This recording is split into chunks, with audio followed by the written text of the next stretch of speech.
What's up, beautiful people? Welcome back to our Drift channel. I got my manifold back from the machinist.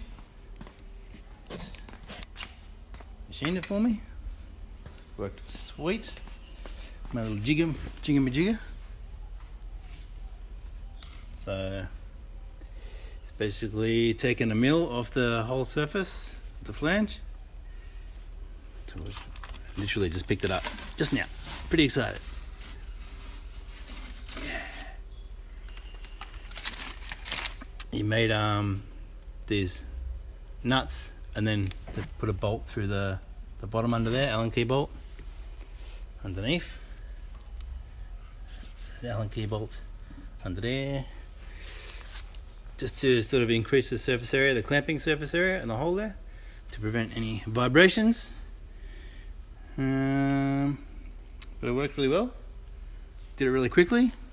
I actually went there at like 3 o'clock and they hadn't had it done, and then he called me back a few hours later, so it's done. So 250 buckaroos to get that machined. Not bad. It's a lot cheaper than buying a plasma man or something. And hopefully that fixes any issues with this thing. So what else have I been up to? I've been doing brake lines. That's what I've been doing all week. And cursing because they leaked, and then because I didn't do them up tight enough. But you can see all the copper line across the top over there. Put all the reservoir lines on, brake hose.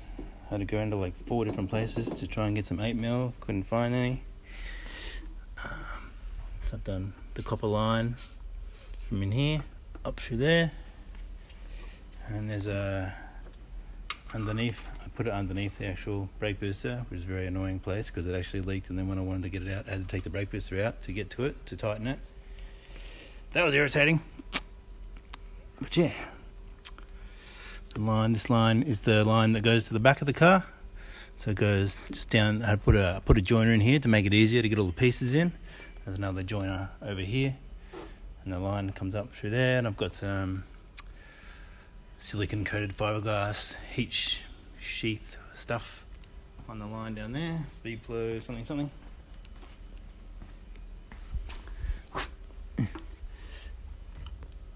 The line's gone up there.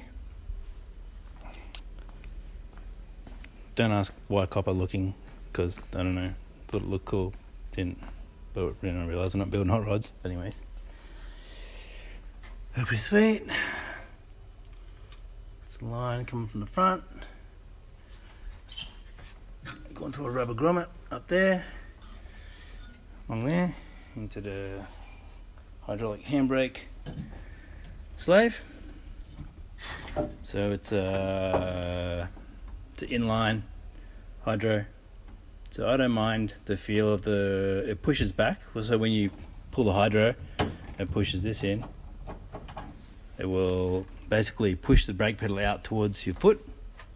So, but I never have a problem with it in the MX-5, so I did the same thing in this because it's just simpler, less complicated. And yeah, I did the back line before, so that's what I've been doing. Brake lines, and I bled it all up last night, and it worked after some leaks and some fixing. But yeah, so I had to actually finished it like a day ago, but I had to get a clutch line made. This is the clutch slave, and because it uses the same reservoir, I couldn't bleed my brakes because I didn't have that line on there, so I had to get that on, get that line made. Another $100 at the Speed Flow shop. Yay. That's all good. As you can see it. Oops, where is it? That's it. Down there. Clutch slave. Anyway. So now I'm going to work on doing the oil system. Oil cooler lines from the fitting on the side of the block to the filter to the cooler, back, blah blah blah. Because they're underneath the manifold, and then fuel lines, and then catch can. The breather lines. Got to make lines from here over to a can. I've got to make the can yet. But we're tracking pretty good for our tune in 2 weeks. So still a lot to do, making things up, but it's all looking pretty good. Anyway, stay tuned. Do some stuff.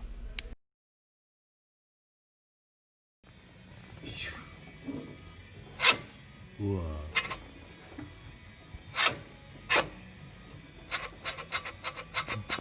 Yeah, buddy.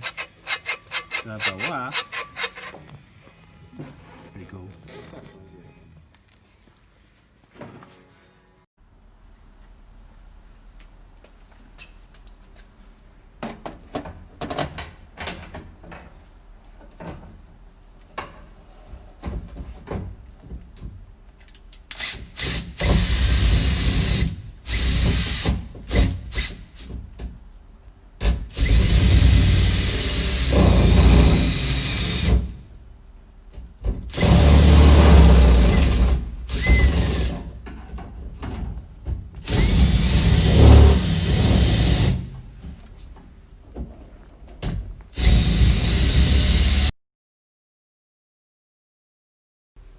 Yeah.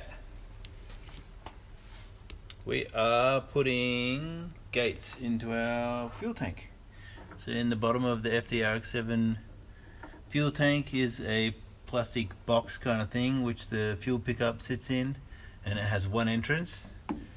It's the hole at the top right hand corner there, and the fuel flows in and around that sort of path and does a little bit of a snaky thing and then fills up the box.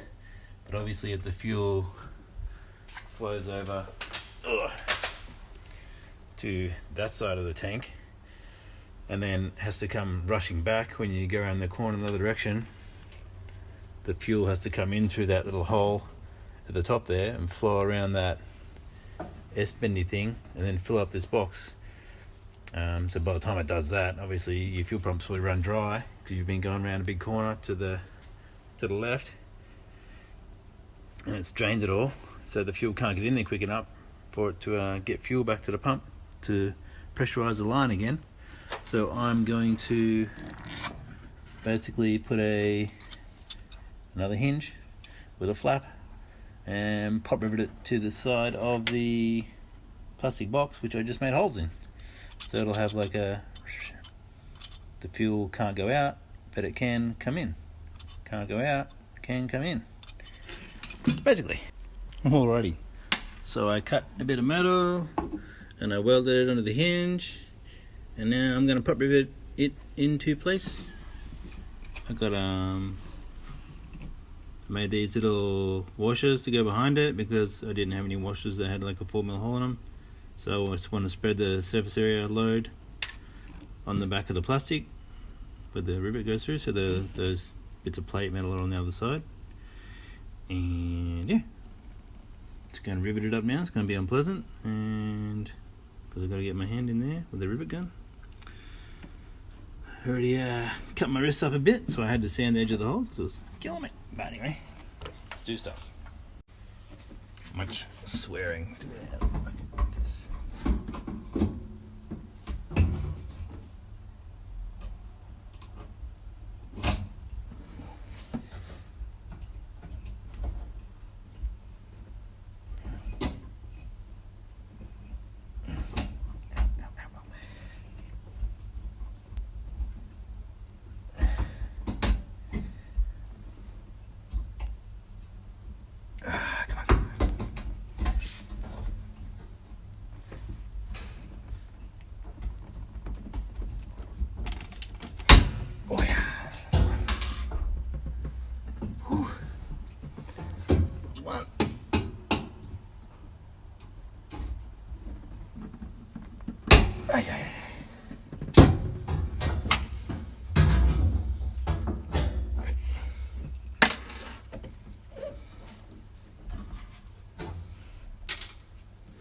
1, 2.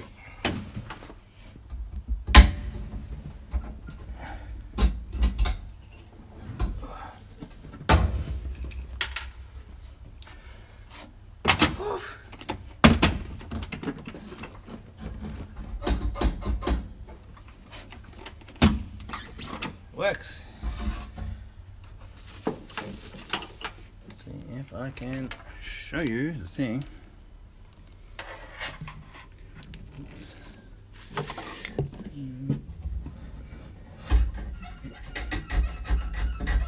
See the flappy thing? Yeah, flappy thing.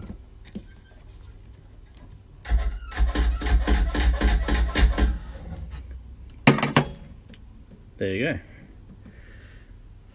So when the fuel, when the fuel is just sitting normally, or when we're going in a straight line, this thing will fill up, and then when I corner to the left, or the fuel will surge that away over there, and it won't be able to escape from the bucket because of the gate will be closed, because it pushes the gate closed, and then the fuel pump will drain this plastic bucket thing empty, and then when I finish going around to the left and go to the right, or tail to the right, whatever, drifting, circuit racing, whatever, the fuel will surge over to this side of the tank and push the gate open and come surging in and fill up this square tank thing nice and quickly, and I should have plenty of juice for my pump to pick up. Happy days.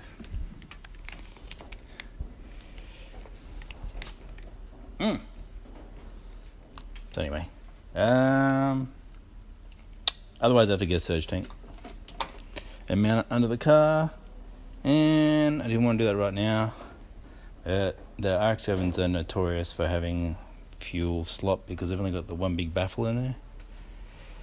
Anyway, hopefully fixes that a little bit. I'll get a surge tank for stage 2 when I put the bigger turbo on, because I'll need more fuel. We're not going to do that right now because I've got too much to do. I've done all the oil coils lines are all done, stuff. The wiring's looking good. Big day on the wiring yesterday. Robbie's killed it.